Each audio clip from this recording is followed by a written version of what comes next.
Hello everyone, welcome to APJ Abdul Kalam education centre. আজকে আমরা আলোচনা করব one of the most burning issue, that is Iran crisis. এই Iran ক্রাইসিসের মধ্যে ইরানের যে জিওপলিটিক্যাল, ইরানকে নিয়ে যে জিওপলিটিক্সটা চলছে সেটা আমরা বোঝার চেষ্টা করব যে ইরান ইউএস এর কনফ্লিক্টটা কি, ইরানে কি জন্য এত মাস্ট প্রোটেস্ট চলছে, ইরানের যে হিস্টোরিক্যাল পার্সপেক্টিভ রয়েছে, ঠিক আছে, সেখানকার বিভিন্ন রেজিম সম্পর্কে, 1979-এ সেখানে যে একটা রেভলিউশন হয়েছিল, সেখান থেকে যে সেখানে মোনার্কির অ্যাবলিশ করে সেখানে বর্তমানে কি থিওক্রাসি যে গভর্নমেন্ট এসছে, ঠিক আছে, খমেনির নেতৃত্বে, ঠিক আছে, সেই বিষয়টা আমরা দেখব। ঠিক আছে, ইরান এবং ইন্ডিয়ার যে রিলেশন সেটা সম্পর্কে আমরা দেখব।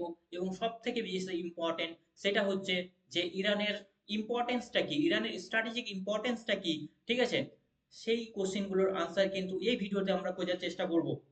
তো ভিডিও স্টার্ট করার পূর্বেই আবারও তোমাদেরকে যেমনটাই অ্যানাউন্স করি প্রত্যেক ভিডিওতেই, যে আমাদের প্রগতি 3.0 ব্যাচ অলরেডি স্টার্ট হয়ে গেছে। সো যারা এখনো এনরোল করোনি, তোমাদের কাছে খুব স্বল্প সময় রয়েছে, ঠিক আছে, সেই ব্যাচে তোমরা এনরোল করে নিতে পারো। এর মধ্যে ফিচার্স গুলো কি কি রয়েছে এখানে মেনশন রয়েছে, আর পুরো কোর্সটাই 1799, অর্থাৎ 1799 টাকার মধ্যেই তোমরা পেয়ে যাচ্ছ। তো চলো টপিকটা শুরু করা যাক। ইরানের যে ক্রাইসিস সেটা বুঝতে গেলে ইরানের ফার্স্টলি লোকেশনটা কি সেটা আমাদেরকে দেখতে হবে। তো চলো একটা ম্যাপের মাধ্যমে আমরা ইরানের লোকেশনটা কোথায় সেটা দেখে নিই। তো এখানে আমাদের দেশ ভারত দেখতে পাচ্ছ। তো ভারতের একদম যে ওয়েস্টার্ন বর্ডার, ঠিক আছে, ওয়েস্টার্ন বর্ডারে কি রয়েছে, এখানে পাকিস্তান।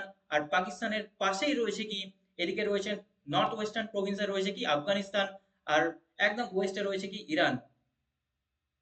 সো ইন্ডিয়ার পার্সপেক্টিভে আমাদের ইরানের লোকেশনটা সবাই বুঝতে পারলে যে ইরানের লোকেশনটা কোথায়। সো আমাদের দেশ যদি বিভাজন না হতো 1947-এ, তাহলে কিন্তু পাকিস্তান ও ইন্ডিয়ার পার্ট থাকতো। আর একদম ইরানের সাথেই কিন্তু আমাদের এই যে বর্ডার, বর্ডার কিন্তু টাচ হতো। সো সেই অনুযায়ী কিন্তু ইরান আমাদের একদম নেইবার কান্ট্রি, তাই না? যদিও এখন ইরান আমাদের নেইবার না, তবে এক্সটেন্ডেড নেইবারের ক্ষেত্রে সিনারিওতে কিন্তু ইরান আমাদের চলে আসে। সেই পার্সপেক্টিভে ইরানের লোকেশনটা কিন্তু খুব বেশি ইম্পর্টেন্ট। সো এবার ইরানের লোকেশনটা ওয়ার্ল্ড পার্সপেক্টিভে আমরা দেখলাম, এবং ইরানের আশেপাশে কান্ট্রিগুলো তোমরা দেখে নাও, যে এদিকে পাকিস্তান আফগানিস্তানের সাথে বর্ডার শেয়ার করে। তারপরে কি রয়েছে তুর্কমেনিস্তান, ঠিক আছে, এখানে আজারবাইজান আর্মেনিয়া রয়েছে। এই পার্টটাতে তার্কি রয়েছে, ঠিক আছে, বা তুর্কি তার্কি, ঠিক আছে। তারপরে রয়েছে কি ইরাক। আর এখানে কুয়েতের একটু পার্ট রয়েছে। তারপরে এখানে কি রয়েছে, এখানে একটা আমি বেসিক্যালি সি বা সি না বলে এটাকে গালফ বলা হয়, সেই গালফটার নাম কি, সেটা হচ্ছে পার্সিয়ান গালফ, ঠিক আছে। এখানে পার্সিয়ান গালফ রয়েছে। এখান থেকে অনেক সময় একটা কোশ্চেন আছে যে জিসিসি কান্ট্রি কোনগুলো, অর্থাৎ যা এখানে একটা কর্পোরেশন রয়েছে, কোঅপারেশন রয়েছে, যে গালফ কোঅপারেশন কাউন্সিল একটা রয়েছে, ঠিক আছে।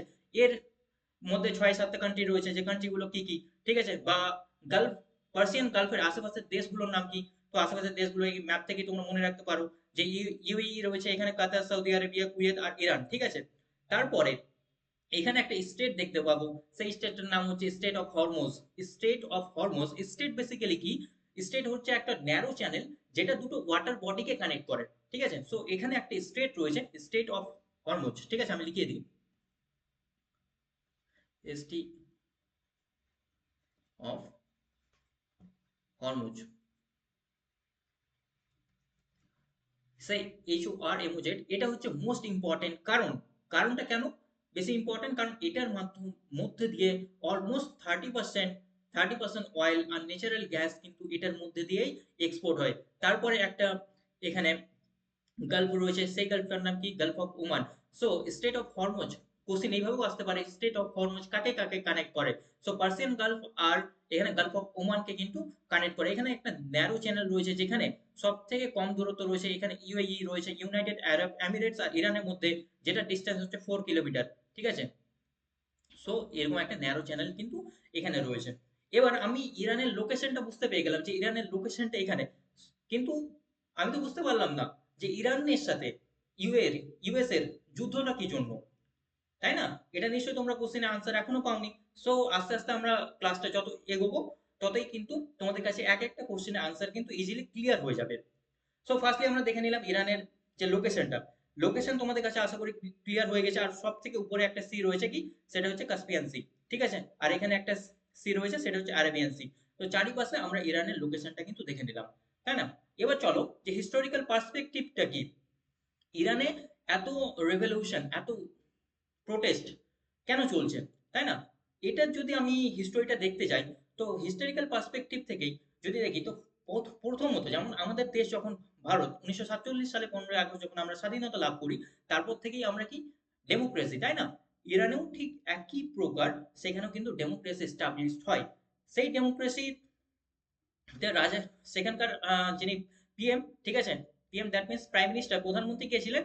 তিনি ছিলেন মোসাদ্দেক, ঠিক আছে? কিন্তু মোসাদ্দেক যখন প্রধানমন্ত্রী হন, সেখানে ডেমোক্রেসি এস্টাবলিশড হয়। তারপরে তিনি সেখানে বিভিন্ন রকম রিফর্ম আনতে শুরু করেন। রিফর্ম বলতে কি, যে ইরানে আমরা দেখব যে ওয়ার্ল্ডের ফোর্থ লার্জেস্ট অয়েল রিজার্ভার কোথায় রয়েছে? ইরানে রয়েছে। ওয়ার্ল্ডের সেকেন্ড নাম্বারে ন্যাচারাল গ্যাস রিজার্ভ কোথায় রয়েছে? ইরানে রয়েছে। সো ইরানের যে এই সমস্ত ক্রুড অয়েল গুলো রয়েছে, ন্যাচারাল গ্যাস রয়েছে, এগুলো খুব ইম্পর্টেন্স। সো এগুলোকে ইরানের যে মুসাদ্দেক গভর্নমেন্ট, তিনি কি করেছিলেন, এগুলোকে ন্যাশনালাইজ করে দিয়েছিলেন। ইন্ডিয়াতে যেমন 1969-এ ব্যাংক ন্যাশনালাইজেশন করা হয়েছিল, ঠিক একইভাবে তার পরপরই এখানে যেহেতু ডেমোক্রেসি ছিল, সেই জন্য তিনি হিউম্যান রাইটস, ঠিক আছে, ওমেনের ফ্রিডম, মহিলাদের যে সমস্ত ফ্রিডম, বেসিক্যালি ফেমিনিজমের কথা, ঠিক আছে, ওয়েস্টার্ন ভাবধারায় তিনি বিশ্বাসী ছিলেন। কিন্তু এখানে একটা সমস্যা ছিল, তিনি যখন সমস্ত ধরনের রিফর্মস আনতে চলেছেন, তখন যেহেতু কেন্দ্র সরকারের অধীনে সমস্ত কিছু কি বলতে পারো গ্যাস, ন্যাচারাল গ্যাস, এই সমস্ত কিছু কেন্দ্র সরকারের অধীনে চলে যাচ্ছে, কেন্দ্র সরকারের গভর্নমেন্টের অধীনে চলে যাচ্ছে।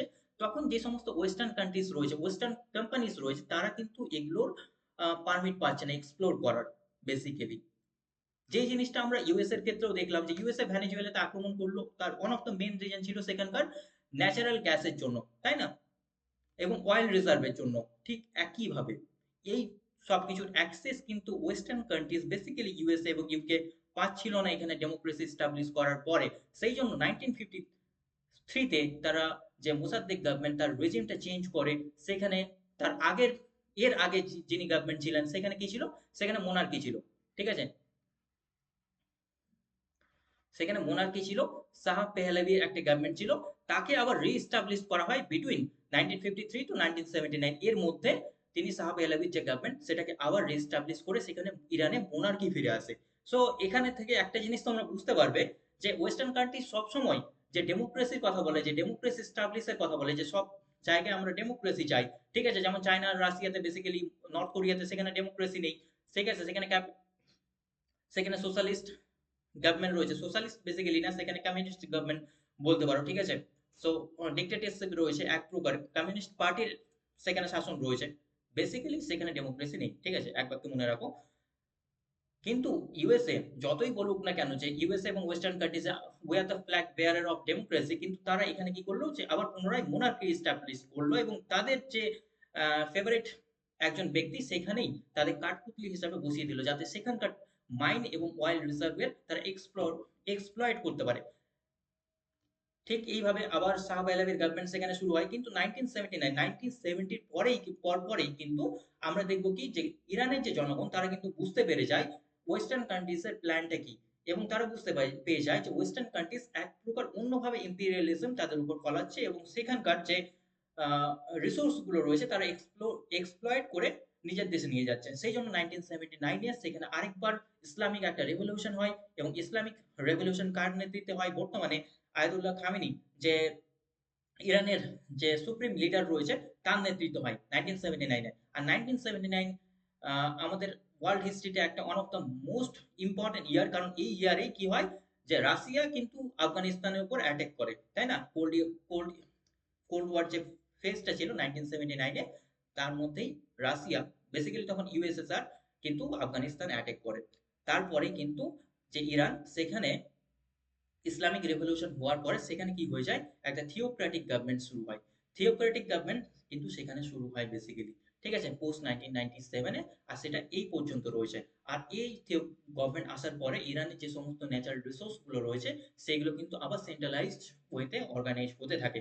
অর্থাৎ ওয়েস্টার্ন কান্ট্রিজ, বেসিক্যালি ইউএসএ, কিন্তু ইরানের যে সমস্ত অয়েল রিসোর্স বা ন্যাচারাল গ্যাস, সেটা কিন্তু আর এক্সপ্লয়েট করতে পারে না তার ফলে, ঠিক আছে। সেই জন্যই এটাই one of the main reason USA এবং ইরানের কনফ্লিক্টের। আরেকটা মেন রিজন রয়েছে, সেটা হচ্ছে ইসরায়েল ইস্যু, ঠিক আছে, সেটা সম্পর্কেও আমরা একটু পরে আলোচনা করব, ঠিক আছে।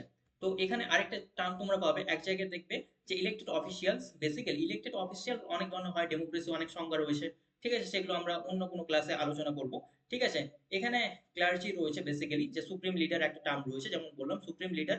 ঠিক আছে, এই দুটো জিনিস আমরা এর আগে এতেই দেখলাম যে থিওক্রেসি। তো কোশ্চিন এইভাবেও এক্সামে আসতে পারে একটা বিষয়, যে থিওক্রেটিক গভর্নমেন্ট কোথায় কোথায় রয়েছে। দু জায়গায় থিওক্রেটিক গভর্নমেন্ট রয়েছে, একটা রয়েছে ইরানে। ঠিক আছে, ইরানে সেখানে ইসলামের বেসিক্যালি সেখানে মুসলিমরা বেশি রয়েছেন, মুসলিমের একটা সেক্ট রয়েছে সেখানে, সেটাকে বলা হয় সিয়া। ঠিক আছে, আরেকটা সেক্ট, মেজর দুটো সেক্ট রয়েছে, একটা হচ্ছে সিয়া আর একটা হচ্ছে সুন্নি। ঠিক আছে, তো সিয়া সেক্টের শাসন কোথায় রয়েছে, বেসিক্যালি ইরানে রয়েছে। ঠিক আছে, ইরান একটা হচ্ছে থিওক্রেটিক দেশ, আরেকটা দেশ রয়েছে সেটা হচ্ছে ভ্যাটিকান সিটি, যেখানে পোপ রয়েছেন সেখানকার সুপ্রিম লিডার। ঠিক আছে, তো এই যে দুটো বিষয় আমরা এক্সাম পার্সপেক্টিভে কিন্তু ইম্পর্টেন্ট আর মনে রাখবো। এবার জিওপলিটিক্যাল ইম্পর্টেন্টটা কি ইরানের, ইরানের জিওপলিটিক্যাল ইম্পর্টেন্টটা কি সেটা আমরা দেখব। বেসিক্যালি ইরানের লোকেশনটা তো তোমাদেরকে আমি প্রথমেই বুঝিয়ে দিলাম যে ইরানের যেটা লোকেশন, ঠিক আছে, সেটা কোথায়। এবার এর জিওপলিটিক্যাল ইম্পর্টেন্সটা কি সেটা আমাদেরকে দেখতে হবে। তো ফার্স্টলি এর জিওপলিটিক্যাল ইম্পর্টেন্স আমি কি বললাম, এখানে অয়েল রয়েছে, তাই না। সেকেন্ড যদি বলি, এখানে কি রয়েছে, ন্যাচারাল রিসোর্সেস, ন্যাচারাল গ্যাস রয়েছে। ওয়াইল্ডের ক্ষেত্রে যদি বলি, তো এটা কত নম্বর পজিশন, ফোর্থ পজিশনে রয়েছে ওয়ার্ল্ডের ন্যাচারাল ওয়াইল্ড রিজার্ভের ক্ষেত্রে যদি বলি। আর ন্যাচারাল গ্যাসের ক্ষেত্রে কত নাম্বার রয়েছে, সেকেন্ড নাম্বারে রয়েছে। ঠিক আছে, এই দুটো ছিল হলো ইরানের মেন ইম্পর্টেন্ট ন্যাচারাল রিসোর্সেস। আর কি কি রয়েছে এবার যদি বলি, ইরানে, ঠিক আছে, ইন্ডিয়া এবং রাশিয়ার একটা যৌথ প্রজেক্ট চলছে, সেটা হচ্ছে ইন্টারন্যাশনাল নর্থ সাউথ করিডোর বলতে পারি, ইন্টারন্যাশনাল নর্থ আইএনএসটিসি। ঠিক আছে, international north south transport corridor বলতে পারি এটাকে, বা ইন্টারন্যাশনাল নর্থ সাউথ করিডোর। এটা বেসিক্যালি কি, এখন যদি যে কোনো দেশকে, আমাদের যে এশিয়ার যে সমস্ত দেশগুলো রয়েছে, তাদেরকে যদি কোনো জাহাজ পাঠাতে হয়, বেসিক্যালি এক্সপোর্ট করতে হয়, বা কানেক্টিভিটি যদি আমি এস্টাবলিশ করতে চাই, তাহলে সেটা কানেক্টিভিটি কোথা থেকে হয়, ইন্ডিয়া বা এই এশিয়ান কান্ট্রিজের ক্ষেত্রে এটা দিয়ে দেখবো যে গালফ অফ এডেনের মধ্যে দিয়ে যে রেড সি রয়েছে, রেড সি পার করে এখানে সুয়েজ ক্যানেল রয়েছে, তার মেডিটেরিয়ান সি, এখানে জিব্রাল্টার ক্যানেল রয়েছে, স্ট্রেট রয়েছে, সেটাকে ক্রস করে গিয়ে কিন্তু আমি ইউরোপের সাথে কানেক্টিভিটি করতে পারি। ঠিক আছে, এই কানেক্টিভিটি কিন্তু করতে অনেক সময় লাগে। এছাড়াও যদি আরেকটা পথ রয়েছে, সেটা হচ্ছে অনেকটা লং রোড, যেটা আমাদের সাউথ আফ্রিকার ম্যাপটা যদি দেখো, আফ্রিকার ম্যাপটা দেখো, তাহলে টপ সাউথ যে কান্ট্রি রয়েছে আমাদের, কি রয়েছে, সাউথ আফ্রিকা রয়েছে, সেটার একটা কেপ রয়েছে, basically cape of good hope বলা হয় সেটাকে। সেটাকে অতিক্রম করে আবার আফ্রিকাকে ক্রস করে গিয়ে ইউরোপে, সেটাতে কিন্তু অনেক বেশি সময় লেগে যায়। ঠিক আছে, আরেকটা পথ রয়েছে, যেটা হচ্ছে একদম আর্কটিক সার্কেলের চারিদিক দিয়ে যে পথটা রয়েছে, কিন্তু সেখানে কি হয়, যে একদম ফ্রিজিং কন্ডিশন থাকে, অর্থাৎ বরফ জমে থাকে বলে সেটা কিন্তু অ্যাক্সেসেবল না। সেই জন্য আমাদের যে রাশিয়া এবং যদি আমি ইরানের মধ্যে দিয়ে কানেক্টিভিটি করতে যাই, তাহলে এটা হচ্ছে top most shortest point connect. এখানে দেখতে পাচ্ছি রাশিয়া। ঠিক আছে, এখানে ইরানের একটা পোর্ট রয়েছে, ঠিক আছে, সেটার নাম কি, চাবাহার। চাবাহার পোর্ট, এই পোর্টটা কে ডেভেলপ করছে, আমাদের ইন্ডিয়া ডেভেলপ করছে। ঠিক আছে, এই পোর্টের মধ্যে দিয়ে ইরানে, এখানে তেহরান শহর রয়েছে, ঠিক আছে, তেহরানের মধ্যে দিয়ে এখানে আজারবাইজানের মধ্যে দিয়ে কিন্তু আমরা রাশিয়ায় পৌঁছে যাব।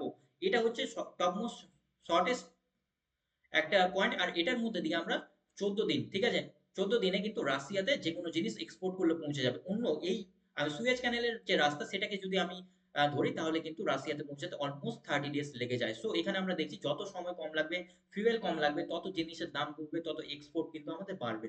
ঠিক আছে, এটা হচ্ছে ইরানের স্ট্র্যাটেজি একটা মেন ইম্পর্টেন্ট। এবার যদি ইরানের আমরা লোকেশনটা দেখি, এবারে ইরানের ইস্টার্ন পার্টে আমাদের যে সমস্ত দেশ রয়েছে, ঠিক আছে, তো এগুলো বেসিক্যালি যে আমাদের পাকিস্তান, নেপাল, ইন্ডিয়া, ভুটান, এই সমস্ত দেশগুলোকে বলা হয় সাউথ এশিয়ান কান্ট্রি। এই সাউথ এশিয়ান কান্ট্রির সাথে যদি আমি, সাউথ এশিয়ান কান্ট্রিরা যদি আমাদের ওয়েস্ট যে এশিয়ান কান্ট্রিজ রয়েছে, যেগুলোকে বেসিক্যালি মিডল ইস্ট কান্ট্রি বলা হয়, যেগুলো বেসিক্যালি মুসলিম কান্ট্রি রয়েছে এখানে, যেমন Iraq, Iran, Syria, Jordan, Saudi Arabia, Yemen, Oman, এই সমস্ত কান্ট্রির সাথে যদি কানেক্টিভিটি করতে চাই, তাহলে ইরান হচ্ছে তার মেন কেন্দ্রবিন্দু, ইরানের মধ্যে দিয়েই কিন্তু তাকে যেতে হবে। ঠিক আছে, এটা one of the most important strategic location, INSTC. ঠিক আছে, এটার আরেকটা পয়েন্ট রয়েছে, এটার মাধ্যমে এখানে আমি, এখানে তেহরানের মধ্যে দিয়ে তুর্কির মধ্যে দিয়ে কিন্তু আমি ডিরেক্ট ইউরোপে পৌঁছে যাব। ঠিক আছে, এটা ওয়ান অফ দ্য কি শর্টকাট রুট যেটা ইউরোপে পৌঁছানো যাবে, রাশিয়াতে পৌঁছানো যাবে, ঠিক আছে, এটা হচ্ছে আইএনএসটিসির ওয়ান অফ দ্য মোস্ট একটা রিজন এখান থেকে। ঠিক আছে, আমরা জানি যে পাকিস্তানের সাথে আমাদের সবসময় কনফ্লিক্ট লেগেই থাকে, সেই জন্য পাকিস্তানকে অ্যাভয়েড করে আফগানিস্তানের সাথে কানেক্টিভিটি করতে, কারণ আফগানিস্তান হচ্ছে কি একটা ল্যান্ডলক কান্ট্রি। সো এই চাবহার পোর্টের মাধ্যমেই কিন্তু আমরা এখানে আফগানিস্তানের সাথেও কানেক্টিভিটি কিন্তু স্থাপন করতে পারবো। ঠিক আছে, সো বুঝতে পারছি আমরা ইরানের যে স্ট্র্যাটেজিক লোকেশনটা সেটা এত বেশি ইম্পর্টেন্ট কেন। আর কেন বেশি ইম্পর্টেন্ট, আমি যেমনটা বললাম যে এখানে আরেকটা এথনিক কনফ্লিক্ট চলে। ইরানে একটা আমি বললাম কি ইরানে কি ধরনের মুসলিমরা রয়েছে, এখানে সেক্টটা কি রয়েছে, শিয়া। অপরপক্ষে সৌদিতে কি রয়েছে, সুন্নি। ঠিক আছে, এইভাবে সৌদি আর ইরানের মধ্যেও কিন্তু একটা এথনিক কনফ্লিক্ট লেগেই থাকে। কিন্তু সব থেকে মূল গুরুত্বপূর্ণ বিষয় হলো এখানে দ্য প্রেজেন্স অফ ইসরায়েল। ঠিক আছে, ইসরায়েলের যে প্রেজেন্সটা এখানে রয়েছে, ঠিক আছে, এই যে এখানে রয়েছে ইসরায়েল, ঠিক আছে, এই প্রেজেন্সটা কেন থ্রেটেন, কেন একটা কনফ্লিক্টের মূল বিষয়বস্তু। তো সো ইসরায়েল প্যালেস্টাইনের যে বিষয়গুলো ইরানের সাথে, সেগুলো আমরা অন্য কোনো বিষয় অন্য কোনো ভিডিওতে ডিটেলস আলোচনা করব। কিন্তু এখানে যদি আমি দেখি, সো এখানে ইসরায়েল ইসরায়েল আর এখানে কি রয়েছে, গাজা রয়েছে, এখানে ওয়েস্ট ব্যাংক রয়েছে জর্ডানের সাথে যেটা কানেক্ট করে। বেসিক্যালি এখানে প্যালেস্টাইন রয়েছে। ঠিক আছে, আর প্যালেস্টাইনে একটা শহর রয়েছে জেরুজালেম, যেটা মুসলিমদের জন্য on of the most important একটা সিটি, হোলি প্লেস বলতে পারো। ঠিক আছে, সো এখানে ইসরায়েলের শাসন রয়েছে। ঠিক আছে, এই বিষয়টাকেই কিন্তু ইরান মেনে নিতে পারে না। সেই জন্যই বেসিক্যালি ইরান বিভিন্ন গ্রুপের মাধ্যমে এখানে প্রক্সি ওয়ার চালায়। যেমন এখানে একটা গ্রুপের নাম শুনেছে তোমরা, হামাস রয়েছে। ঠিক আছে, আহ, গাজাতে রয়েছে হামাস, যেমন লেবাননে রয়েছে হিজবুল্লাহ। ঠিক আছে, ইয়েমেনে রয়েছে হিউতি। ঠিক আছে, বেসিক্যালি এখানে 3H বলা হয়, 3H ফর্মুলার মাধ্যমে কিন্তু প্রক্সি ওয়ার ইরান চালায়। আর এখানে ইসরায়েল রয়েছে, আর ইসরায়েল হচ্ছে কার অ্যালাই, সেটা হচ্ছে ইউএস এর অ্যালাই, তাই না? সেই জন্যই বেসিক্যালি ইউএস এর আর ইরানের কিন্তু একটা কনফ্লিক্ট লেগে চলছে। ফার্স্ট আমরা রিজন দেখলাম কি এখানে ন্যাচারাল রিসোর্সেস, সেকেন্ড দেখলাম কি যে ইরান আর ইসরায়েলের কনফ্লিক্ট, কারণ ইসরায়েলের এক্সিস্টেন্সে এই রিজনে সব থেকে বেশি থ্রেটেন কে দেয়, ইরান দেয়। কারণ ইরান আরেকটা ইরানের এখানে ইরানের আরেকটা নিউক্লিয়ার প্রজেক্ট ইরানে কি চলছে, আরেকটা নিউক্লিয়ার প্রজেক্ট চলছে। যে ইরান কিছুদিনের মধ্যেই, হয়তো তোমরা নিউজে এইভাবে শুনে এসেছো যে ইরান কিছুদিনের মধ্যেই কিন্তু নিউক্লিয়ার যে ওয়েপেন সেটার নিউক্লিয়ার যে বোমা, সেটা কিন্তু অ্যাকুয়ার করে নেবে, তার টেকনোলজি তার কাছে চলে আসবে, তাই না? আর কারো কাছে যদি নিউক্লিয়ার ডেস্ট্রাইন চলে আসে, বেসিক্যালি নিউক্লিয়ার বোমা চলে আসে, একটা জিনিস দেখবো আমরা, একটা কথা শুনে আসবে যে দেশ দুটো নিউক্লিয়ার দেশের মধ্যে কখনো কিন্তু যুদ্ধ হতে পারে না। যদিও এটা আমরা ভুল প্রমাণ করেছি ভারত পাকিস্তানের যুদ্ধের ক্ষেত্রে, সেটা কিছুটা একটা অপারেশন সিন্দুরের মাধ্যমে। কিন্তু একটা লং লাস্টিং ফুল ফ্লেজ ওয়ার কিন্তু হতে পারে না। কেন? কারণ ওয়ার্ল্ড কমিউনিটি এটা ডিভাস্টেটিং এর মানে এটার যে ফলস্বরূপ, তার দিকে মাথায় রেখে দুটোর মধ্যে মিডিয়েট করে দেবে, বেসিক্যালি এটাই। সো আশা করি তোমরা বুঝতে পারলে যে ইরান কেন বেশি ইম্পর্টেন্ট, তাই না? আর ইরানের লোকেশনটা, ইরানের স্ট্র্যাটেজিক ইম্পর্টেন্স, সবকিছুই আমরা এখানে দেখলাম।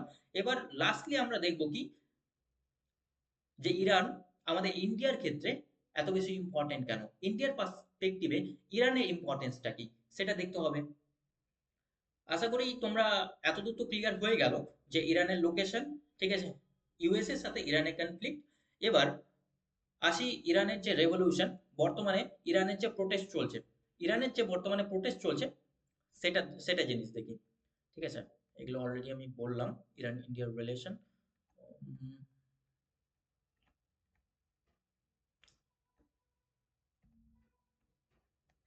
Let me show. হ্যাঁ, তো ইরানে বেসিক্যালি যে ওমেন লাইফ ফ্রিডম এগুলো নিয়ে একটা প্রোটেস্ট চলছে। ইরানে এইভাবে বিভিন্ন 2005 সালে, 2008 সালে, ঠিক আছে, যখন ওয়ার্ল্ড ইকোনমিক ক্রাইসিস হয়েছিল, তারপরেও কিন্তু বিভিন্নভাবে যুদ্ধ কিন্তু এইভাবে প্রোটেস্ট কিন্তু মাস প্রোটেস্ট ইরানে লেগেই ছিল। ঠিক আছে, রিসেন্টলি এইভাবে আরেকটা প্রোটেস্ট ইরানে শুরু হয়। তার মেন কারণগুলো ছিল কি, ইনফ্লেশন। মেন কারণ কি ছিল, ইনফ্লেশন। এবার ইনফ্লেশন কি, মুদ্রাস্ফীতি কি, অর্থাৎ বেসিক্যালি যে ইরানের যে টাকা, ঠিক আছে, টাকার যে ভ্যালু সেটা কিন্তু বেসিক্যালি কমে গেছিল, খুব বেশি কমে গেছিল। সেখানে হাইপার ইনফ্লেশন, যেটাকে গ্যালোপিং ইনফ্লেশন বলা হয়, সেগুলো। তো এই টার্মগুলো আমরা আমাদের যে কি বলে ইকোনমিক্স এর ক্লাস, সেখানে কিন্তু আমরা কভার আপ করবো। তো বেসিক্যালি মাথায় রাখো, ইনফ্লেশন অর্থাৎ মুদ্রাস্ফীতি, অর্থাৎ আমি 1 টাকা দিয়ে আগে একটা বিস্কুটের প্যাকেট পেতাম, কিন্তু সেই প্যাকেটটা পেতে পেতে গেলেই আমাকে এখন 10 টাকা দিতে হচ্ছে, বা ইরানের ক্ষেত্রে সেটার ক্ষেত্রে 100 টাকা এখন দিতে হচ্ছে ওই বিস্কুটটা সেম পরিমাণ কোয়ান্টিটি আমাকে পেতে গেলে। বেসিক্যালি সেটা হচ্ছে ইনফ্লেশন।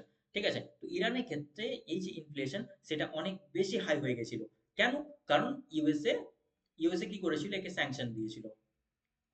ঠিক আছে, কারণ ইরানের সাথে ইউএসএ অলরেডি এটা ঘোষণা করেছে যে ইরানের সাথে যে সমস্ত দেশ বাণিজ্য করবে, ঠিক আছে, তারা যদি ইউএস এর সাথেও বাণিজ্য করে তার উপর এক্সট্রা 25% ট্যারিফ আরো লাগানো হবে। কি জন্য এগুলো করা হচ্ছে? কারণ আমরা এখনই বললাম যে ইরানে কি চলছে, সেখানকার যে নিউক্লিয়ার, তারা চাইছে কি যে নিজের নিউক্লিয়ার বোমা বানাতে। ঠিক আছে, ইরান যাতে এটা না করতে পারে সেই জন্য কিছুদিন আগেও আমরা দেখেছিলাম 2025-এর স্টার্টিং এ অলমোস্ট, যে ইরান ইউএসএ কিন্তু ইরানের যে নিউক্লিয়ার ফ্যাসিলিটিস রয়েছে তার উপর কিন্তু সেখানে অ্যাটাক করেছে। এটা বলা হচ্ছে যে একটা নিউক্লিয়ার বোমা বানাতে অলমোস্ট 90% এনরিচ ইউরেনিয়ামের প্রয়োজন হয়। ঠিক আছে, এনরিচ ইউরেনিয়ামের প্রয়োজন হয়, কিন্তু ইরান অলমোস্ট 60% এর মতো কিন্তু বানিয়ে নিয়েছে। সেই জন্যই কিন্তু ইসরায়েল এবং ইউএস এবং ওয়েস্টার্ন কান্ট্রিজ এটার জন্য ভীত সন্ত্রস্ত। সেই জন্যই বেসিক্যালি ইরানের উপরে বেশি করে স্যাংশন দিচ্ছে। আর ইরান এর উপর যখন বেশি ইনফ্লেশন হয়ে গেছে সেই জন্য সেখানকার মানুষ আরো বেশি প্রোটেস্ট করছে।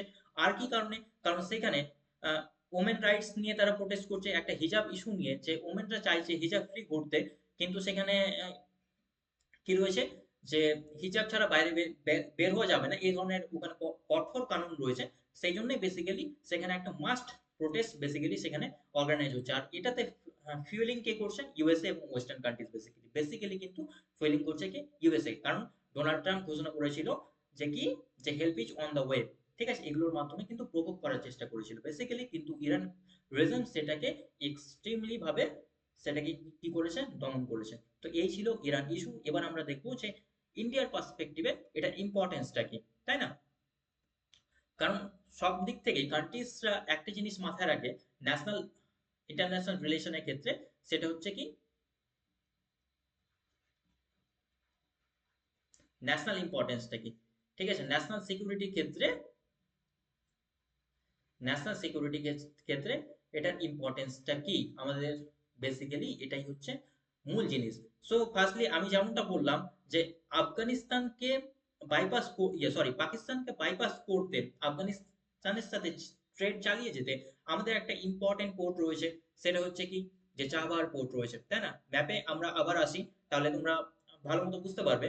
এই ম্যাপেই আসি, ম্যাপটা আমি ইরেজ করে দিই, তাহলে তোমরা আরো ইজিলি বুঝতে পারবে। আমি দেখাতে পারবো তোমাদেরকে লোকেশন গুলো ইজিলি। সো এখানে দেখি, যেমনটা আমি বললাম, এখানে ফার্স্টলি দেখলাম চাবাহার পোর্ট রয়েছে, তাই না? চাবাহার পোর্ট ইম্পর্টেন্ট ইন্ডিয়ার পার্সপেক্টিভে। কি জন্য? এখানে পাকিস্তানে আরেকটা পোর্ট রয়েছে, এখানে এখানে গদার পোর্ট রয়েছে। ঠিক আছে, সো পাকিস্তানের যে গদার পোর্ট রয়েছে, এই গদার পোর্টের মধ্যে পাকিস্তান কি করে, এখান থেকে আরেকটা ওরা বিআরও প্রজেক্টের মাধ্যমে এইভাবে ডাইরেক্ট কানেক্টিভিটি স্থাপন করতে চাইছে, তাই না? বিআরও যে প্রজেক্ট রয়েছে তার মধ্যে কিন্তু এই গদার পোর্ট আর চায়নার মধ্যে কানেক্টিভিটি স্থাপন করলে কি হবে, যে চায়না যদি এই রিজন থেকে ওয়েল এক্সপোর্ট করে ইন্ডিয়ার পুরো এই পার্টটুকু ঘুরে নিয়ে গিয়ে পুরোটা ঘুরে নিয়ে যেতে অনেকটা সময় লেগে যায় এবং অনেক কস্টলি হয়ে যায়। কিন্তু এটা হচ্ছে শর্টেস্ট রুট, তাই না? সো এটাকে কাউন্টার করতে ইন্ডিয়ার এখানে কি রয়েছে, চাবাহার পোর্ট রয়েছে। ঠিক আছে, যেটা আফগানিস্তানের সাথে কানেক্টিভিটি করবে, আর কার সাথে? এখানে রাশিয়ার সাথে কানেক্টিভিটি করবে। টার্কির মধ্যে দিয়ে এটা ইউরোপের সাথে কানেক্টিভিটি করবে। সেই জন্য এটা হচ্ছে one of the most strategic location. আর কি, তো ফার্স্টলি আমি এই পয়েন্টটা দেখে নিলাম। নেক্সট পয়েন্ট যদি দেখি, তাহলে কি দেখবো, যে আমরা জানি যে ইন্ডিয়ার অলমোস্ট 10%, আমরা আগে 10%-এর মতো প্রায় অয়েল ইম্পোর্ট করতাম ইরান থেকে। কারণ কি, যে সেখান থেকে আমরা খুব সস্তায় পেতাম, কিন্তু বর্তমানে এই রেশিওটা কিন্তু আমরা অনেকটাই কমিয়ে দিয়েছি। সো এটার জন্য এটা খুব ইম্পর্টেন্ট। আরেকটা ইম্পর্টেন্ট কি, আমরা সৌদি আরবিয়া, কুয়েত, ঠিক আছে, এখানে কাতার রয়েছে, এদের কাছ থেকেও কিন্তু অনেকটা বেশি ইম্পোর্ট করি। কিসের ইম্পোর্ট করি? অয়েলের ইম্পোর্ট করি এবং ন্যাচারাল গ্যাস। সেটার ইম্পোর্টটা কার মাধ্যমে দিয়ে হয়? সেটা স্টেট অফ হরমোজের মধ্যে দিয়ে হয়। স্টেট অফ হরমোজের মধ্যে দিয়ে যদি হয়, সো ইরানের সাথে কিন্তু আমাদের ভালো সম্পর্ক থাকা খুব বেশি ইম্পর্টেন্ট, যাতে সেটার আমাদের যে ইম্পোর্ট হচ্ছে, যেটা আমাদের এক্সপোর্ট হচ্ছে, সেটা যাতে ডিসরাপ্ট না হয়, তাই না? এটা একটা ইম্পর্টেন্ট। আরেকটা ইম্পর্টেন্ট কি, আমরা কি ইন্ডিয়া, আমাদের যে নেবারিং কান্ট্রিজ রয়েছে, বেসিক্যালি যে আমাদের ইন্ডিয়ান ওশেন, এর মধ্যে নেট সিকিউরিটি প্রোভাইডার হিসাবে কাজ করছে। একটা বিগ ব্রাদার অ্যাটিটিউড হিসাবে, অ্যাটিটিউড যদিও বলাটা ঠিক হবে না, একটা বিগ ব্রাদার হিসাবে কাজ করে যে আমাদের আশেপাশে যাতে কোনো রকম কি বলে ডিস্টার্ব ক্রিয়েট না হয়, সেটাকে দেখাশোনা করার দায়িত্ব কার? বেসিক্যালি ইন্ডিয়ার। ঠিক আছে? সো ইন্ডিয়ার ইনফ্লুয়েন্স যদি বজায় রাখতে হয়, সো এই জায়গাটার কিন্তু সিকিউরিটি খুব বেশি প্রয়োজন, এবং এটার সিকিউরিটি প্রয়োজনের জন্য ইরানের সাথে সম্পর্ক থাকা খুব বেশি ইম্পর্টেন্ট। আরেকটা কি, কারণ ইরানের সাথে আমরা দেখবো যে রাশিয়া চায়নারও খুব বেশি ভালো সম্পর্ক রয়েছে, সেই জন্য রাশিয়া যাতে ডাইরেক্ট ইনক্লাইন টুয়ার্ডস চায়না না হয়ে যায়, ঠিক আছে, সেটাকেও ব্যালেন্স করার জন্য ইন্ডিয়া আর ইরানের রিলেশনটা কিন্তু খুব বেশি ইম্পর্টেন্ট।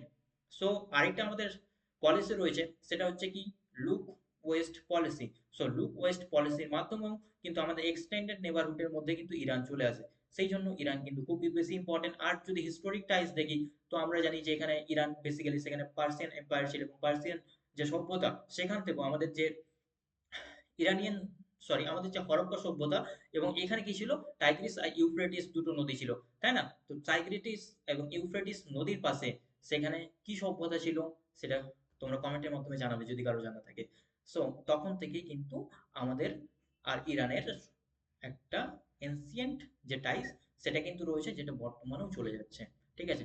সো ওভারঅল যদি বলতে চাই, তো ইরান আর ইন্ডিয়ার সম্পর্ক খুব বেশি ইম্পর্ট্যান্ট, এবং এটাকে এই সম্পর্ককে টিকিয়ে রাখতে গেলে এখানে ইউএস এর যে ইনফ্লুয়েন্স, সেটাও কমা খুব দরকার।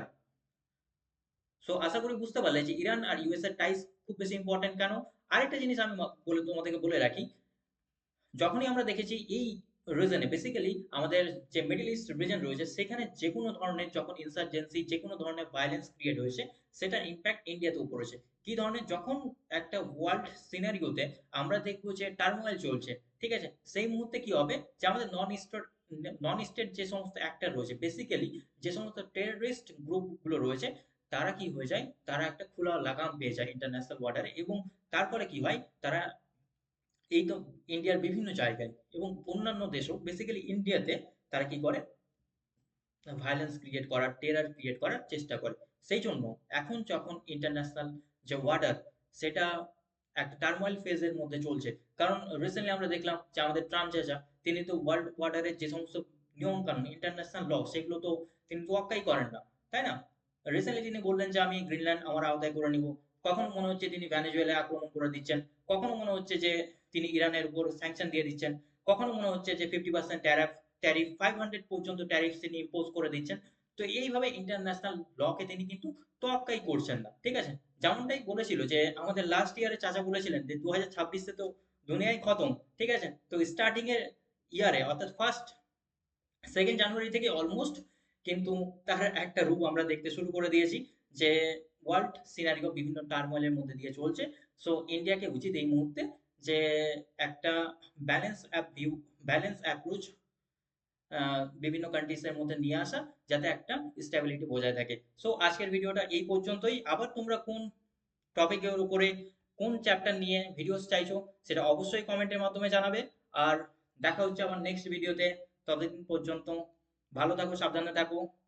Thank you.